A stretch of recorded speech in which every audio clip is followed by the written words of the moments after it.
Talk English Vault. Learn English with podcast. Welcome back to Talk English Vault, the podcast where we explore ideas, culture, and language all in one place. I'm Sarah.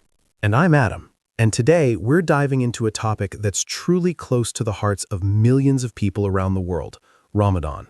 That's right. Whether you're observing Ramadan for the first time or you're a seasoned faster looking to make this year even more meaningful, this episode is for you. And even if you're not Muslim, stick around, because understanding Ramadan is a beautiful window into one of the world's great spiritual traditions. So, Adam, let's start with the basics. For anyone who may be hearing about Ramadan for the first time, what actually is it? Great question, Sarah. Ramadan is the 9th month of the Islamic lunar calendar. It's considered the holiest month of the year for Muslims. During this month, Muslims fast from dawn to sunset, meaning no eating, no drinking, not even water. Wow, that sounds like a serious commitment. But it's not just about the physical fast, right? Exactly. The fast is really just the beginning. Ramadan is a time for deep spiritual reflection, increased prayer, gratitude, and acts of charity. It's about cleansing the soul, not just the body. I love how it's holistic, body, mind, and spirit. And I know it culminates in a big celebration at the end. That's Eid al-Fitr, right? Yes, Eid al-Fitr, the festival of breaking the fast, comes after Ramadan ends. It's a joyful community celebration. Think of it like the reward after the journey. Beautiful. Okay, so now that we understand the what, let's talk about the how. How do you actually prepare for Ramadan?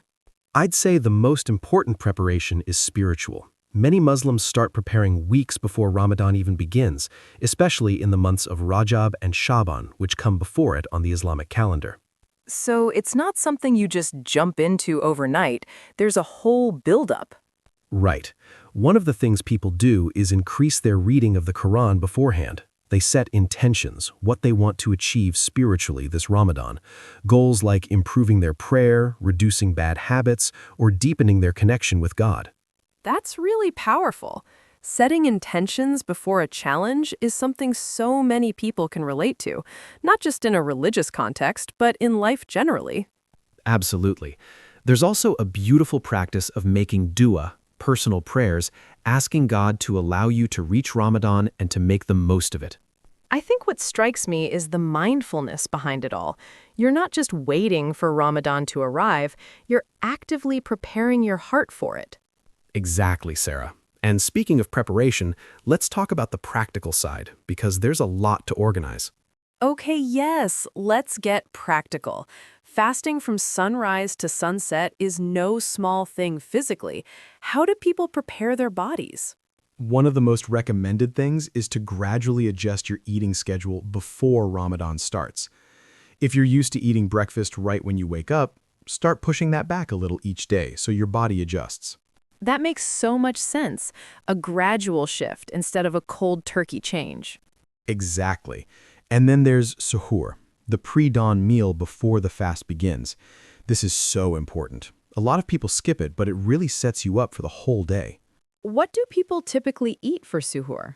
Ideally, something high in protein and complex carbohydrates. Things like oats, eggs, whole grain bread, dates, and plenty of water. Foods that release energy slowly. And then at sunset, the fast is broken with iftar, and I know dates are traditionally the first thing people eat. There's a hadith about that, right? Yes, the Prophet Muhammad was reported to break his fast with dates and water, so that's a tradition that Muslims around the world follow. After that, people enjoy a full meal, and honestly, iftar gatherings are some of the most joyful communal experiences you can imagine. The social and family dimension of Ramadan sounds incredible. It's not isolation, it's actually bringing people together. 100%.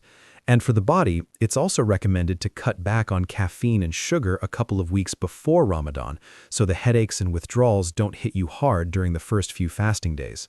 That is such a practical tip. Your future self will thank you. What about sleep? Sleep management is a real skill during Ramadan. Since suhoor is before dawn, many people wake up around 3 or 4 a.m. So adjusting your sleep schedule, maybe going to bed earlier or taking short naps during the day helps a lot.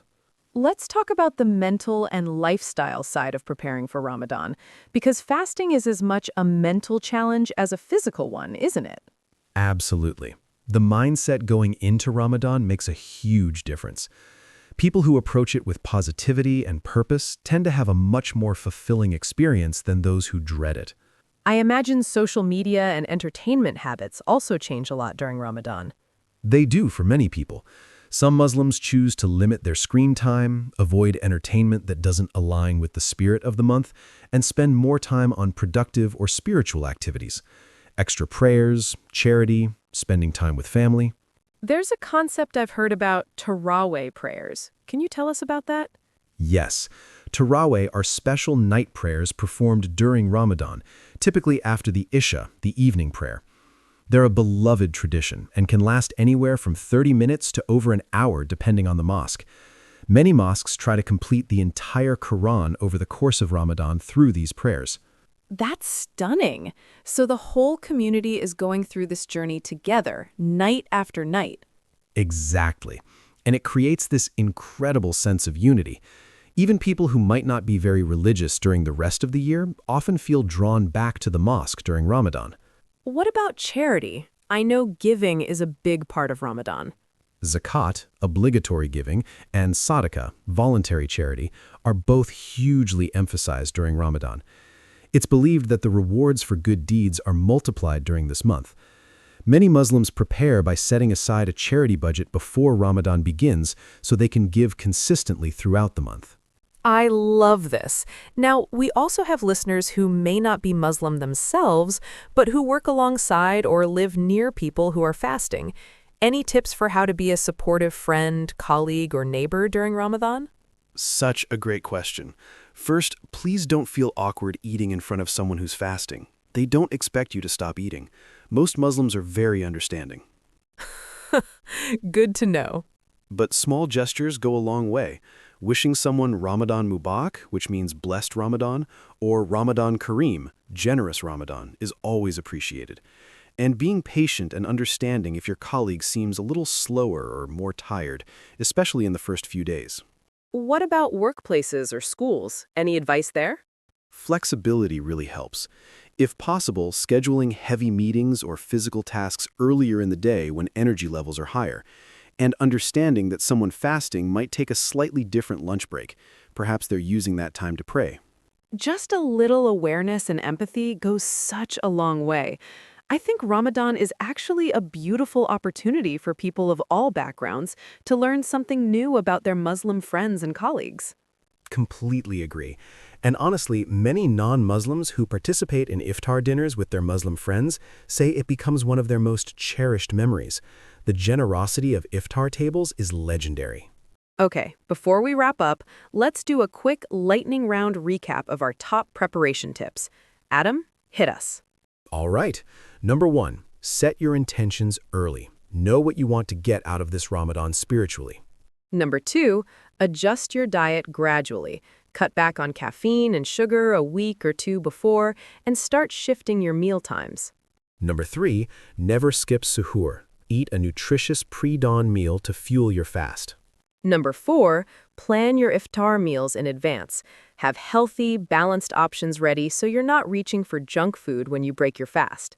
Number 5, manage your sleep. Go to bed earlier, take naps if you need to, and protect your rest. Number 6, set a charity plan. Decide in advance how you'll give this month so it's intentional and consistent. And number 7, take care of your mental health. Ramadan is a marathon, not a sprint. Be gentle with yourself on the harder days. Love it. Those are 7 solid pillars to build a meaningful Ramadan on. Well, that's a wrap on today's episode of Talk English Vault. I really enjoyed this conversation, Sarah. Ramadan is such a rich topic. It really is. And whether you're fasting, supporting someone who is, or simply curious, we hope this episode gave you something valuable today. If you found this episode helpful, please give it a thumbs up, subscribe to Talk English Vault on YouTube, and share it with someone who might need it. We read all your comments, so let us know. Are you preparing for Ramadan this year? What's your top tip? Drop it in the comments below. Until next time, take care of yourselves, be kind to each other. And keep learning. Ramadan Mubarak, everyone. Ramadan Mubarak.